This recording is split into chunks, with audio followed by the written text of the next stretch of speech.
apabila berlaku sahaja untuk melalui siratal mustaqim, maka semua kita berada di kepala sirat. Di waktu itu tidak ada orang pun berani nak menyeberangi sirat itu. Langsung malaikat kata, dia kata, "Bapa, bobokmu duduk berkumpul situ, kenapa tidak menyeberangi?" Langsung kita jawab, "Kami takut." Takut apa? Kerana di bawah itu neraka. Kami takut jatuh bawah neraka.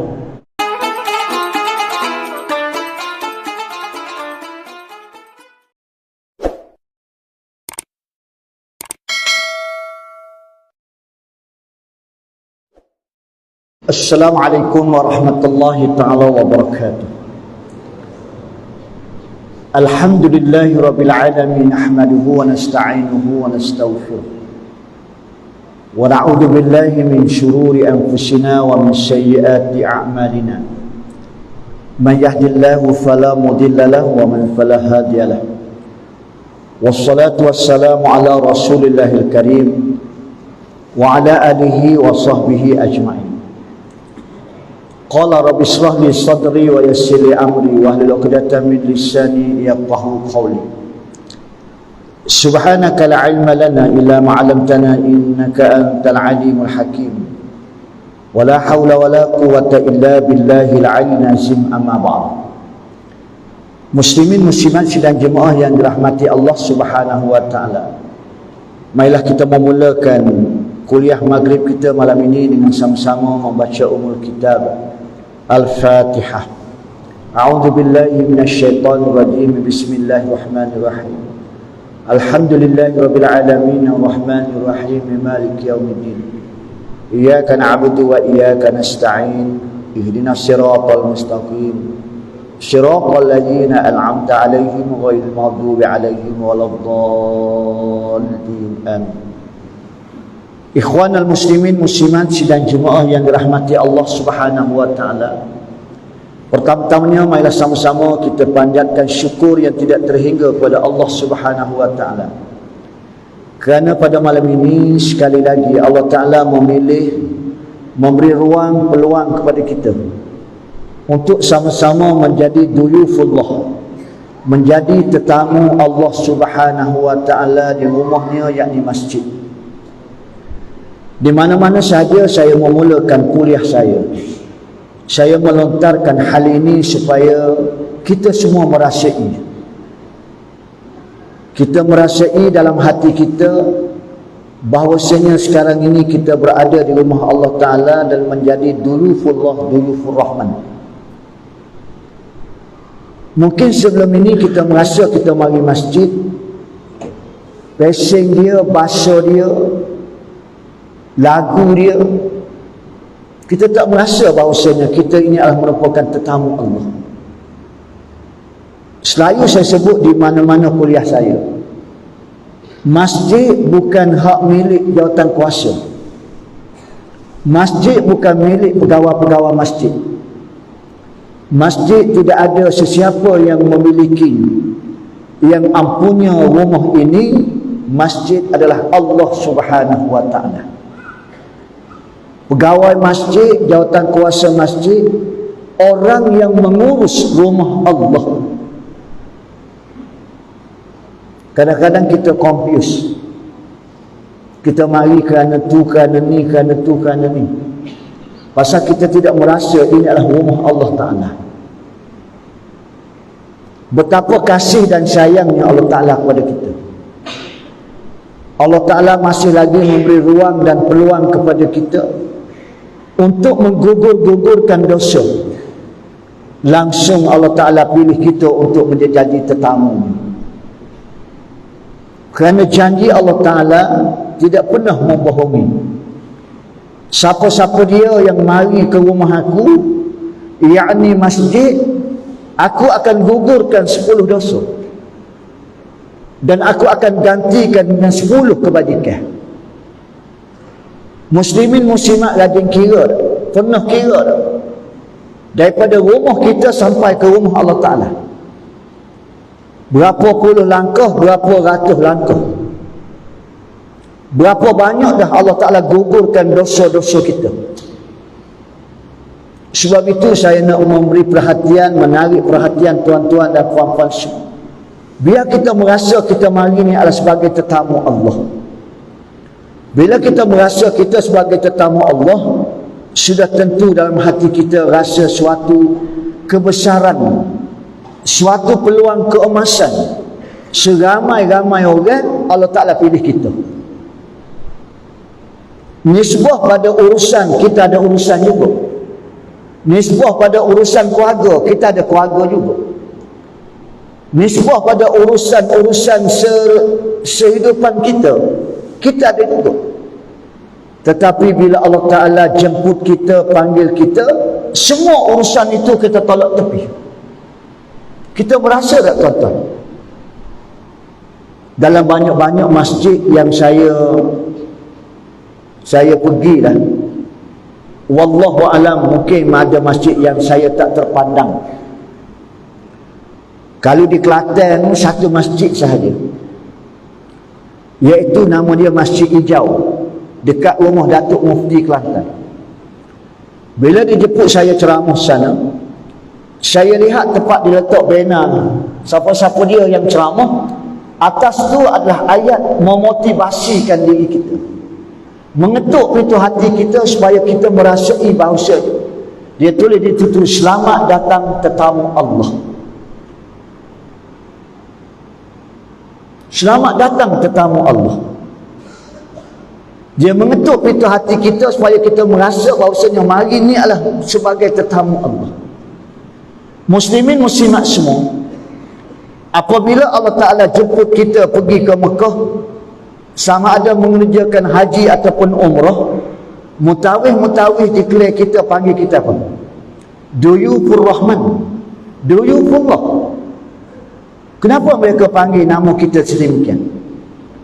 Mereka menggelarkan kita sebagai Duyufullah, Duyufur Rahman. Dan dalam masa yang sama kita menerima panggilan itu, dan kita pun keceklah dengan anak beranak kita, dengan jiran tetangga kita, sahabat andai kita, siapa-siapa dia saja. Kita kata apa? Syukur alhamdulillah, tahun ni Tuhan jemput aku. Tahun ni Tuhan jemput aku suami isteri pergi Mekah mengerjakan haji. Lama dah aku bercita-cita nak pergi buat umrah, Allah tak ada jemput aku. Kenapa kita tidak guna istilah Arab Saudi jemput kita? Kenapa kita tidak guna tabung haji jemput kita? Kenapa kita guna Allah Ta'ala jemput kita?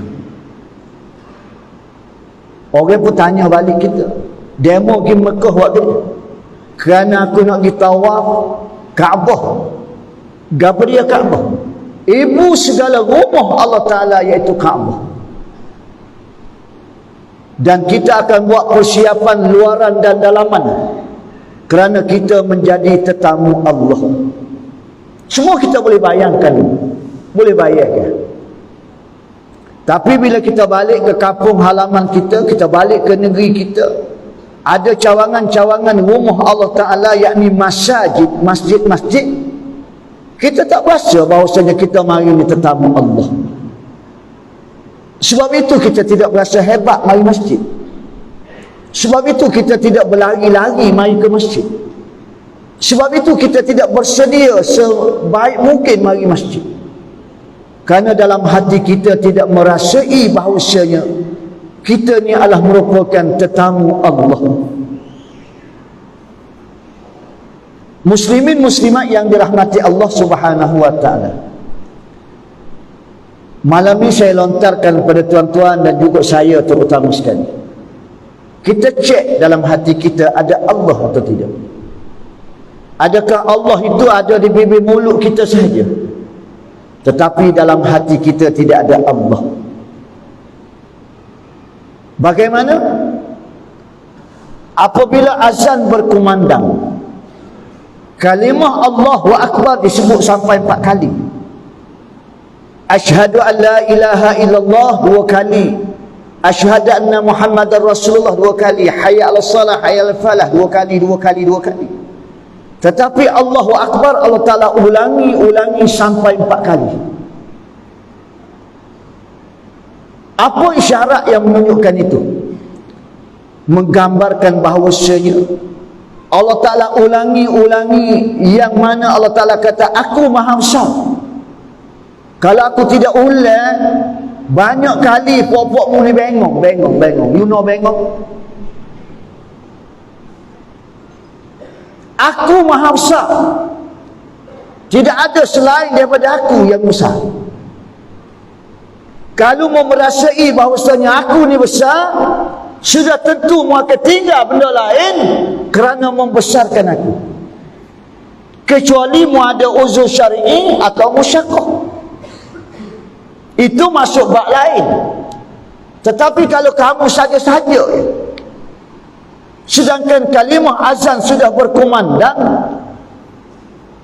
dilaungkan dengan Allahu Akbar, kamu masih lagi berurusan dengan urusanmu, menunjukkan urusanmu lebih besar pada urusan itu.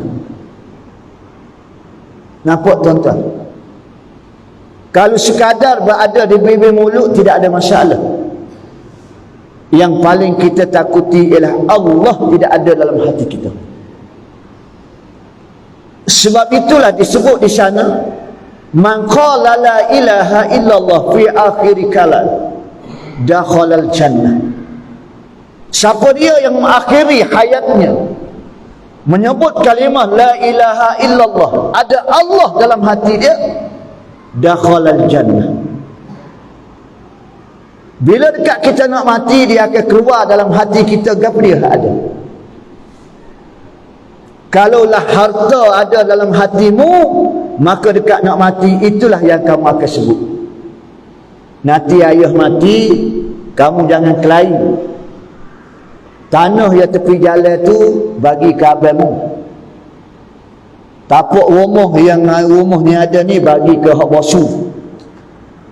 Lepas pada bilang-bilang gitu, inna lillahi wa inna ilaihi raji'un. Rupanya dalam hatimu ada harta. Di saat itu kita tak boleh nak nyorok lah. La ni boleh lah, la ni kecek boleh lah. La ilaha illallah, la ilaha illallah, boleh. Tetapi dalam hatimu apa yang sebenarnya ada? Kalau Allah ada dalam hatimu, bila disebut Allahu Akbar, kamu akan tolak urusan-urusan, kecuali tak dapat tidak.